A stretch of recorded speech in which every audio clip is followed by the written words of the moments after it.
quick update and slight channel update what's going on with my StuG build for Adam Mann's StuG Life group build, because we're living a StuG life up here. So you can see the vehicle is totally weathered and painted up. This was an incredibly enjoyable experience, and I want to say a big thank you to Carlos Mendez for giving me such good advice on how best to weather this vehicle. I had some very interesting conversations there over the last couple of weeks discussing how best to use some of the weathering products I picked up from AK, because he kind of understands the best way to go about using these a little bit better than I do. So thank you so much for that, my friend. I'm so proud of the work I was able to achieve, and that was in no small way due to your advice, so thank you so much. So I use a lot of new techniques that I will be showing in tutorials later on in a series of videos I plan to do, but more on that later. So this vehicle, again, is total Dunkelgelb, painted up in Vallejo Surface Primer. I'm switching my Dunkelgelb colour for AK and ammo paints from here on in, just for some fact it's very hard to modulate the Dunkelgelb from Vallejo because it's so mustardy. It's very hard to get differentiation of shade.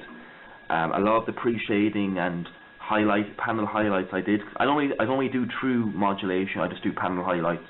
It's a form of modulation, it would be modulation's cousin, if you will. The simple way of doing it, because there's a lot going on for modulation and you need to understand what you're doing, and I don't. There's actually a lot of physics. Carlos has done a really good video on the principles of modulation and what is actually happening with the kind of little bit the thinking of the science behind it. Whereas what I did here was I just tried to pick out panel lines and highlight them. Unfortunately, because of the mustardy hue to this colour, it's very hard to actually tell it apart. So I had to go back old school and just do washes to try to pick out panels.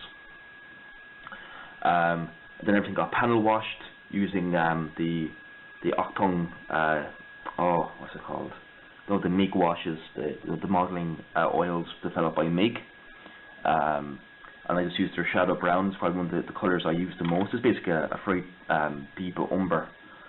And I picked out every well seam, every panel line, every rivet.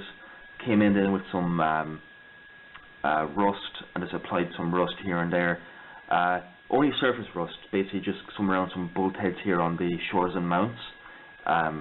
So I figured they would maybe get a little bit rusty because maybe they're not primed or sealed to the same level as the vehicle is.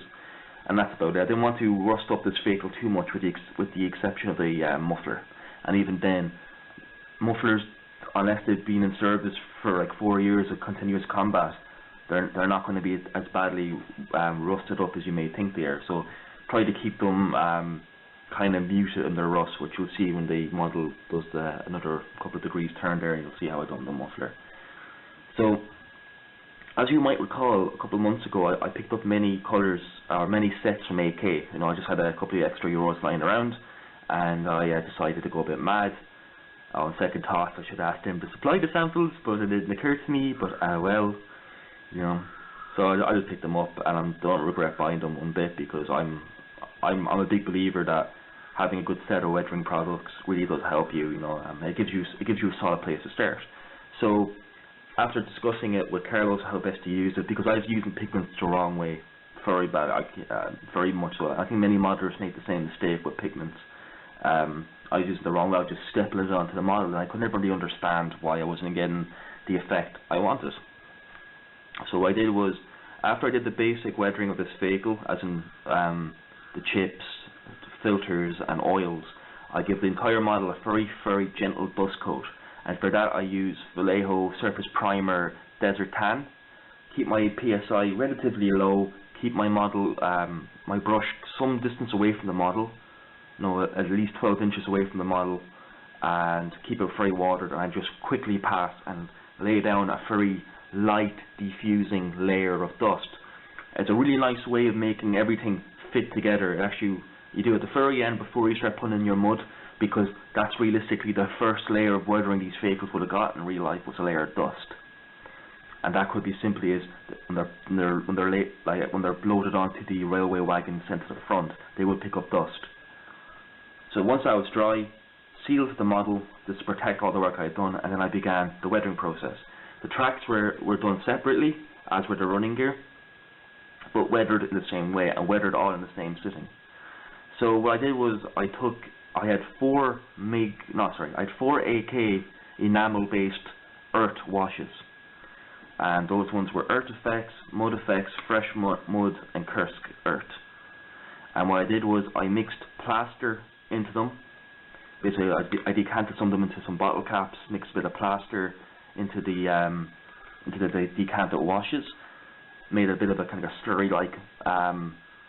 slurry-like mixture, threw a little bit of static grass to add some kind of earth fibres, and took an oil brush, loaded it with well, didn't load it, but loaded a small amount of the mixture onto the brush, the old brush, and then using my airbrush, I just basically like blasted little amounts of air and then projected the mud up in like splatter, and just built it up that way. And some people will build it up using pigment and build. I don't really like that much. I actually just projected it up as it would like in real life, and I worked from the lightest colour. It's almost reverse highlighting. You work, when it comes to mud, you work from light to dark, because the darkest mud is the freshest. So the light colour is the old dirt and mud that's fully dried onto the vehicle, depending to how you want to weather it and depending on the environment you're weathering it is in. So I want this to be going through fields, so some of this mud be quite fresh. So that would be the darkest colour, and that's the colour I do last, and I concentrate and focus that into certain areas. And build that up over. It took about 2 afternoons of work. Just do a couple of layers, let it fully dry, step away from it for a while, review it, see do I like it, come back and keep repeating. But the best thing to do is take your time with it, take plenty of breaks, step away from the model so you don't overwork it, and I guarantee you will be very happy with the end results. Like, this is by far one of the best weathered vehicles I've done, and I'm very proud of it.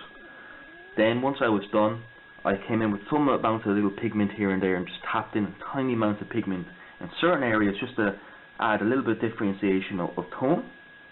And then I made up using the darkest mud mix.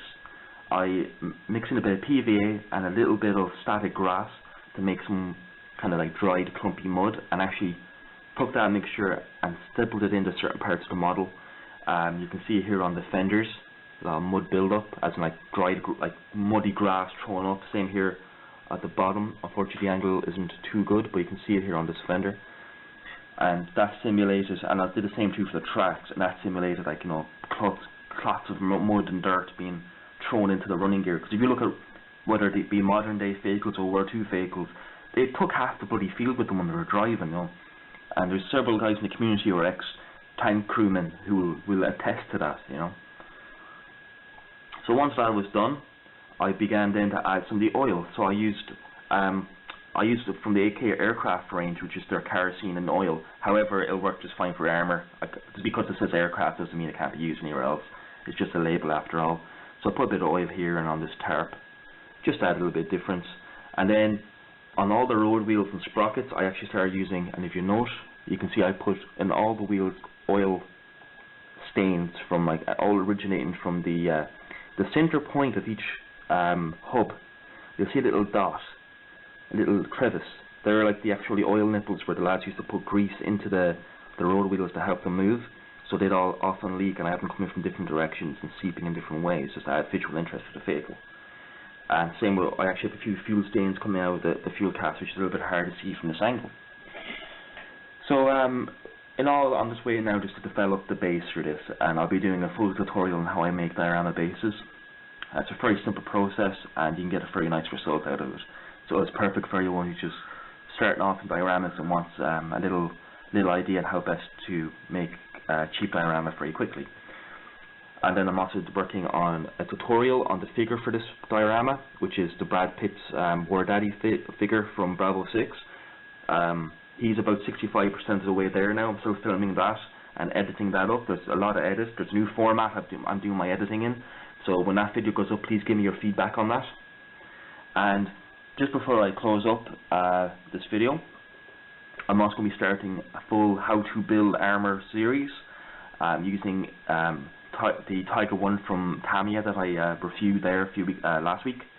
I think that's a very good kit for beginners and more intermediate modelers. And I've bought a lot of aftermarket, so this is kind of aimed for both intermediate and beginner modelers. And well, it's designed for any modeler skill level. So it's either if you want to build it out of the box, if you're a new modeler, this kit's very simple, and also it's a great platform kit if you want to add extras and how best to use photo etch and things like that. So I'll be covering everything from assembly to painting to weathering to painting the crewman figure I bought for it to building the diorama base. So I'm building actually a cursed tiger.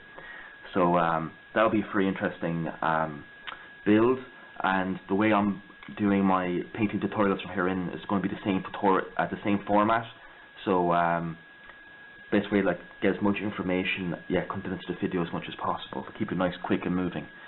So I'm trying to kind of get my videos a bit more polished, more so just for your guys' enjoyment more than anything else. So thank you for watching. Thank you for listening to me ramble on for 11 minutes. Hope you're going well with the StuGs, lads, and happy building. Stay safe as always, and watch out for those buses. Bye bye.